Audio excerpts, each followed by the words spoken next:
Students, अब मैं शुरू करने जा रही हूँ रूल नंबर 64। रूल नंबर 64 शुरू करने से पहले मैं आपसे कहना चाहूँगी, आप मेरे 63 ग्रामर रूल्स जरूर देखिए। These rules are very very important for the competitive level exams. ये एरर डिटेक्शन में भी आपके बहुत काम आने वाले हैं। और इनमें एक खास बात है कि मेरी वीडियो अलग अलग बनी हुई है ताकि आपको एक लंबी वीडियो में सर्च ना करना पड़े। Now student, I start rule number 64। Rule number 64. Whenever an infinitive 2 plus V1 in a sentence talks about a noun, it is always followed by a preposition. इसका मतलब है कि किसी भी सेंटेंस में जो हमारा, जैसे यहाँ पे आया हमारा टू राइट, यहाँ पे इन्फिनेटिव आ गया और जो है उससे पहले यहाँ पे हमारा आ रहा है नाउन। क्या आ रहा है? नाउन। तो इस केस में यहाँ पे यानी पेन का हमें प्रीपोजिशन भी चाहिए। जो ये नाउन है इसका प्रीपोजिशन चाहिए। अब पढ़ के देखिए एक बार। व्हेनेवर इन्फिनेटिव 2 प्लस V1 यानी 2 plus V1 in a sentence talks about a noun, कि पेन चाहिए टू राइट लिखने के लिए। तो इस केस में जो हमारा पेन है उसके साथ, उसके लिए हमें एक प्रीपोजिशन भी लगाना पड़ेगा, जैसे कि विद। इसके साथ आया हमारा with preposition. Now sentence is complete. I need a pen to write with. एक और एग्जाम्पल से मैं आपको समझाती हूँ। He requires a bed to sleep. अब इसमें bed to sleep, यहाँ पे जो bed है ये तो हमारा नाउन हो गया और to sleep ये हमारा हो गया infinitive.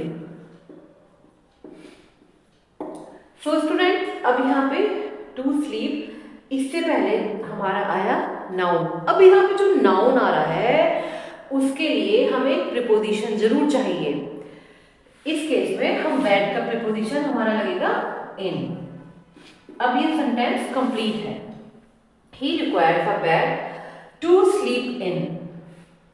Now this is a complete sentence, क्योंकि जब हम एरिया की बात कर रहे हैं, जैसे हमारा बेड है, एरिया की बात कर रहे हैं, तो उस टाइम हमारी इन प्रीपोजिशन लगती है। Okay students, now noun plus 2 plus V1 plus preposition, ये इसका स्ट्रक्चर है। अगर हमारे 2 प्लस V1 से पहले नाउन आ रहा है तो इस नाउन का प्रीपोजिशन यहाँ पे लगेगा। For example, a child wanted a toy to play. Now इस सेंटेंस में a child wanted a toy to play. तो स्टूडेंट्स, अब इस सेंटेंस में ये to play तो हो गया हमारा इन्फिनेटिव, और यहाँ पे जो टॉय है हमारा, ये है हमारा नाउन। सो स्टूडेंट्स, अकॉर्डिंग जब भी हमारे इन्फिनेटिव नाउन के बारे में बात करते हैं तो उस नाउन के लिए हमें एक प्रीपोजिशन चाहिए होती है यहाँ पे। तो यहाँ पे क्या है? A child wanted a toy to play with. तो यहाँ पे अब ये सेंटेंस कंप्लीट है। Now one more example, a child has no bed to sleep. अब इसमें क्या है? अब इसमें टू स्लीप ये भी हमारा इन्फिनेटिव हो गया, और इससे पहले हमारे नाउन क्या आ रही है? ये आ रहा है हमारा नाउन एज अ बेड। तो जब यहाँ नाउन के बाद जो हमारा इन्फिनेटिव लगा है वो नाउन के बारे में बात कर रहा है बेड के लिए, तो यहाँ पे हमारी नाउन के बाद एक प्रीपोजिशन चाहिए और बेड के साथ प्रीपोजिशन आएगी इन।